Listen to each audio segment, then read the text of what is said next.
Asked Gandhi what he thought of Western civilization, and he said, "I think it would be a good idea." And in that vein, here's a critique of Western civilization in the form of a spoof on the 10 o'clock news. And it's called the 10 o'clock Bruise. Good evening. Welcome to the 10 o'clock Bruise. The condition's human. What are you going to do?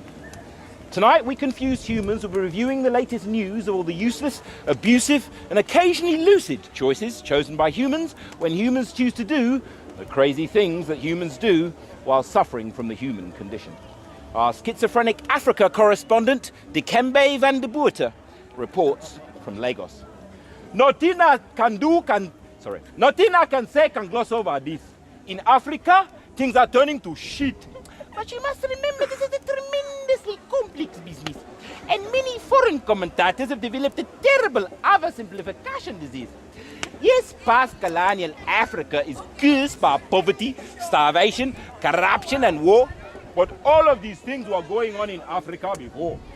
All I'm saying is that the problem is deeper than just the legacy of colonization and institutionalized racism. The problem is in the hearts and minds of the people as much as the geopolitical situation. Thank you, Dikembe. Worrying news there from the cradle of hominid migration. You're watching the 10 o'clock Bruise. The condition's human. What are you going to do? Our Middle Eastern correspondent, Zebediah Morfire Mali, reports from Palestine. Greetings, brethren and sistren. One love to the conquering lion of the tribe of Judah. Sources suggest that the political and military powers are pretty fucking far from United Nations. Seek to dictate to the oil and heroin-rich nations of Islam through Machiavellian legislation, lobbied by multinational corporation, enforced by CIA operation, and leveraged by Israeli-Palestinian conflict negotiation procrastination. Meanwhile, some of Allah, Mullah, and Ayatollah seek a return to the days of female slavery by sanctioning pedophilia-enabling arranged marriages daily, alongside head choppings and honor killings and school bus bombings in reaction to Israel's cuckoo's egg terrorism of is you in or is you ain't belonging. The Holy Land, very few rights, creating more and more wrong. Zebediah, more fire, Mali, 10 o'clock Bruise, West Bank. In other news from the Middle East, a British soldier blown to bits in Basra by a baby-bound booby trap loves playing soldier so much he can't wait to get patched up and go back. And in Iraq, a World Bank executive and loving father of three sociopath is caught carrying counterfeit corporate reconstruction economic debt traps. And in Afghanistan, the Taliban have now institutionalized long-bearded, Ramadan syncopated date rape attacks. You're watching the 10 o'clock Bruise. The condition's human. What are you going to do? Terrible reports there of more human cruelty and stupidity from the cradle of Western civilization. Here to tell us what's happening at home, Timothy, Oxford, Cambridge. Well, Paradox, the big news here today, of course, is the viral voodoo voting cult of ritual public humiliation that makes the X Factor and Strictly Come Dancing such gripping entertainment. Just what the nation needs to keep its mind off its mortgage payments. Yes, indeed, how lucky we are to have Simon Cowell leading this great nation. But tell me, Timothy, any news of anarchy in the UK? Well, today in Erith, a fat, lazy, binge-drinking, asbo-dodging chav happy-slapped her way onto YouTube. And in Hackney, a masked gang of hoodies clashed in a stab-dem-man-dem UK rap, grime, garage, drum and bass dancehall fusion. And in pretension central Hoxton, there's been another outbreak of vanity-driven, tediously superficial narcissism amongst affluent, middle-class, up-their-own-arse, smart-ass art students. The report suggests that super-rich, my-wags-a-bitch, spit-roast-loving professional footballers have disappears up their own arse faster than Heat magazine reading, celebrity-obsessed reality TV phoning callers. But unfortunately, the postmodern, countercultural, alternative conspiracy hippie party have stated on their Facebook pages that they're still attempting to solve the problem the same level of awareness at which it was created. That report from Timothy, Oxford, Cambridge. You're watching the 10 o'clock Bruise. The condition's human. What are you going to do? I wonder if the new world has a solution to our old world situation. Reporting from the country with the world's highest prison population is Randy, Alabama III. Now, if a civilized society is judged by how well it treats the least of its people, then the United States of America is a civilization without equal. See, we take all our white trash and our niggers, and we house them, clothe them, feed them. Lord Jesus, we even preach to them. And it costs us hundreds of millions of dollars to run all these prisons we need to keep them in. See, the United States of America is the world's largest producer of drugs, junk food, pornography, and semi-automatic weapons. Hell, our fundamentalist religious elite are looking forward to Armageddon. Those motherfuckers reckon they're the only motherfuckers that's even going to heaven. But best of all, we have American television and the global irrelevance of the Hollywood metavision and its superstructure, the self-defeating fallacy of free market capitalism, which protects and serves the land of the free and the home of the brave. The United States of acute socioeconomic division built on the backs of slaves. Indeed. But Randy, doesn't our paradoxical American addiction merely reflect the deeper contradiction at the heart of the human condition?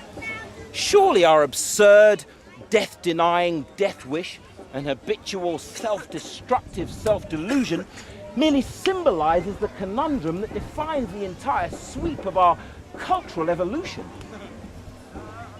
Hell no! Thank you, Randy. You're watching the 10 o'clock Bruise. The condition's human. What are you going to do? I'm joined now by satellite by Professor Roderick Dogma, a selfish gene advocate and chairman of the Royal Society of Atheists. Professor Dogma, what does science have to say about the human condition? Well, first we have to jolly well get rid of this ridiculous God delusion. For God's sake, science has proven there's no need for God because God's job could have been accomplished solely by the process of evolution. All these primitive fools who believe in a higher power are just confused. We simply must stop teaching our children primitive superstitions which contradict scientific truth. Belief without supporting evidence is blind faith, and it makes me hit the roof. We must base our lives on proof. And when it comes to proof, science rules the roost. Well, yes, it does, Professor Dogma, when you're referring to the world of physical matter. But in the psychological world of human experience, surely the materialist mold is shattered. No, do try to keep up. Thoughts and feelings are merely epiphenomena. Only the physical body is real. Consciousness is just neurons firing in the brain, as is everything we think, do, and feel. With respect, Professor Dogma, aren't you guilty of confusing the facts with your own opinion? Which is rather disingenuous given your claim to know truth's true dominion. Yes, science is the gold standard when it comes to measuring and manipulating physical reality, but the multiple dimensions of a human being are a complex, holistic plurality. So when the question is, how are we to live?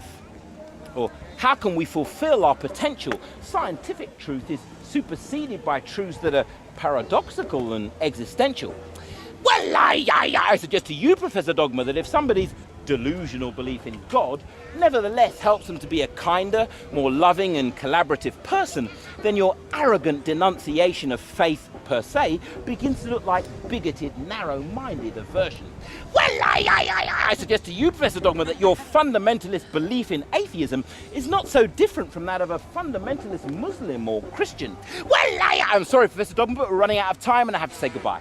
It seems there's more to the human condition than can be seen with a scientific eye. You're watching the 10 o'clock Bruise. The condition's human. What are you going to do? Finally tonight, I'm joined by non-dual philosopher-poet and Rasta Zen master, Jar Roots Kobayashi. Master Kobayashi, what does Zen have to say about the human condition?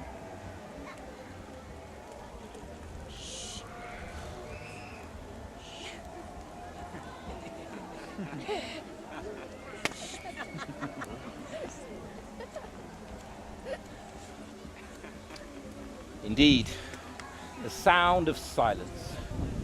That's very Zen.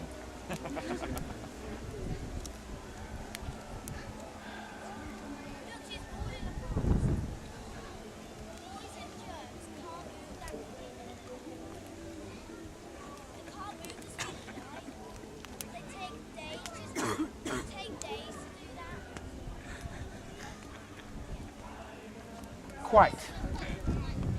The Tao that can be spoken is not the true Tao.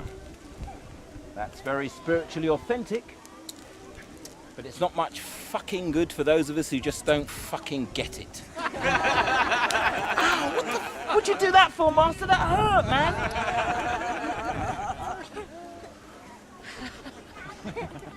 I get it.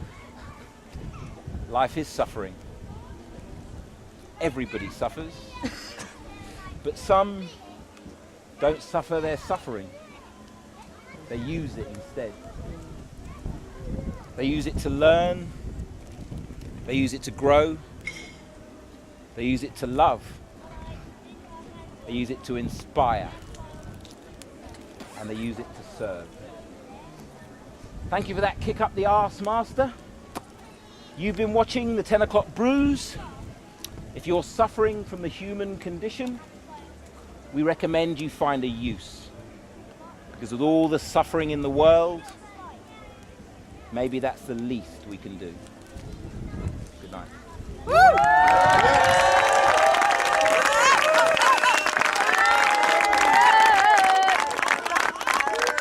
Harmonise his name! On again. Hit some heavy deep notes. All the guys hit low notes, all the girls hit high notes. All the girls hit low notes, all the guys hit high notes. The guys were much better at the high notes. Not even an issue here today. Okay, we've got a new poet coming on. Just come on in, all the new